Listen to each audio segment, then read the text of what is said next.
Assalamualaikum warahmatullahi wabarakatuh. Alhamdulillahi rabbil alamin. Wabihi nasta'in ala umurid dunya waddin. Asyhadu an la ilaha illallah, asyhadu anna Muhammadar Rasulullah sallallahu alaihi wasallam, amma ba'd.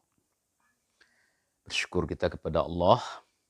Alhamdulillah masih Allah berikan kehidupan, kesempatan dan kesehatan untuk kita semua. Salawat dan salam kepada Nabi Muhammad sallallahu alaihi wasallam. Allahumma salli ala Muhammad wa ala ali Muhammad. Apa kabar sahabat sekalian? Semoga Allah Subhanahu wa taala senantiasa merahmati dan memberkahi kita semua.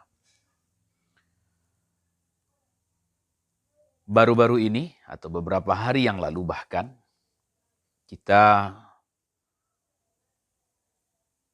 warga bangsa Indonesia ini kembali dikejutkan, dibuat kecewa oleh aparat penegak hukum.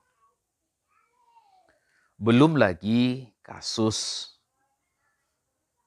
Verdi Sambo, Jenderal Bintang 2 di kepolisian selesai, belum tuntas sampai sekarang, sudah muncul lagi kasus baru yang menimpa Mahkamah Agung.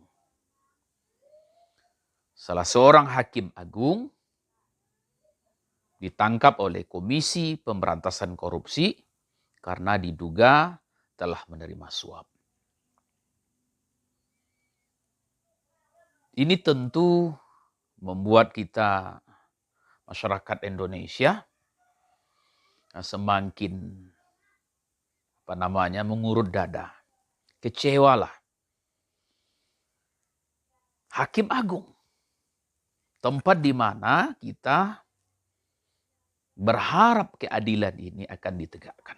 Tapi justru salah seorang hakim di Mahkamah Agung justru terjerat kasus suap.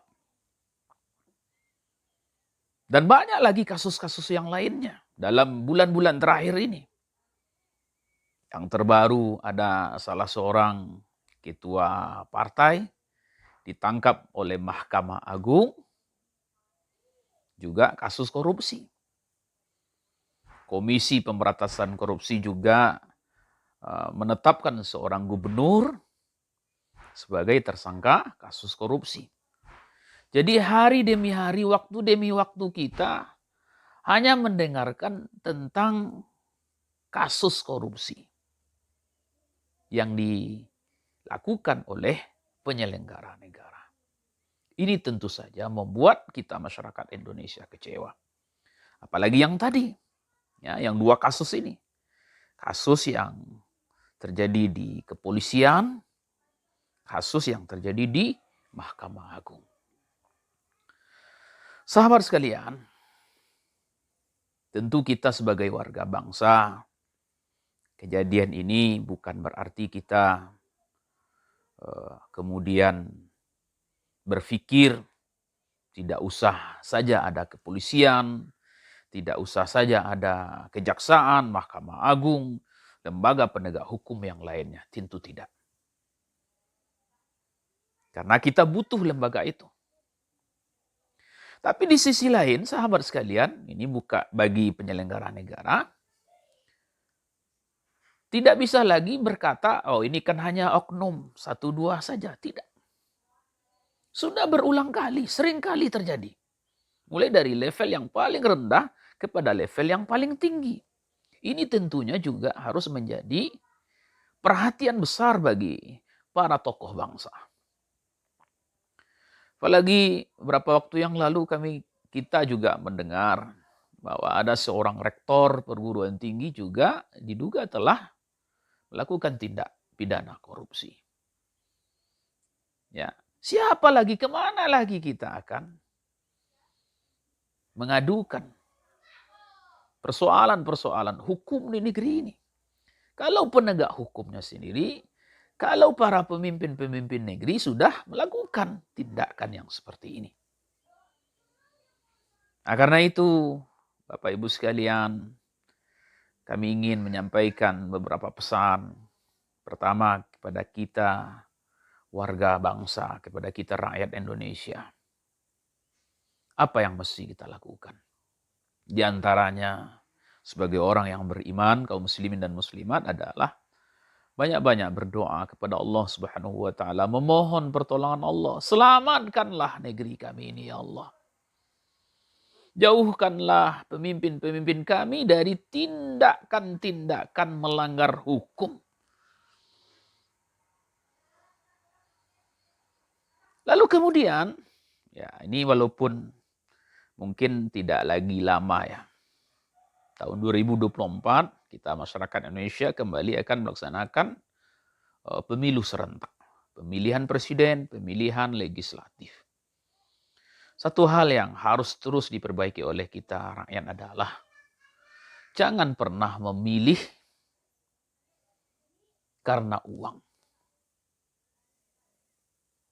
Pilihlah pemimpin dan wakil rakyat yang betul-betul akan memperjuangkan nasib negeri ini. Selama kita rakyat memilih seseorang karena uang, maka sulit bagi kita bergantung, berharap kepada mereka-mereka yang terpilih itu. Karena faktanya Bapak Ibu sekalian, selama ini memang ini yang terjadi. Ya, sudah menjadi rahasia umum, seorang mau jadi anggota dewan butuh uang ratusan miliaran rupiah. Kadang mau jadi pejabat tertentu harus bayar sekian. Ya, walaupun kadang-kadang ini sering dibantah. Mau jadi aparat ini, aparat itu, pegawai ini, pegawai itu harus bayar. Walaupun dibantah, tapi faktanya ya ada juga yang memang mengakui bahwa dia harus bayar sedemikian. Kalau begini negeri ini terus-menerus Bapak Ibu sekalian, entah apa nanti yang akan terjadi. Ya. Jadi sekali lagi kepada warga bangsa, kalau ditanya bagaimana cara memperbaiki negeri ini yang penuh terus dengan masalah, ya berdoa kepada Allah Subhanahu wa taala dan nanti perbaiki cara kita memilih pemimpin dan memilih wakil rakyat.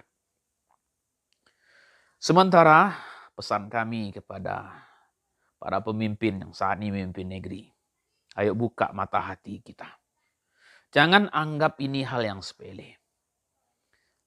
Tadi menyebutkan, oh ini kan hanya 1-2 orang, ini oknum, ya.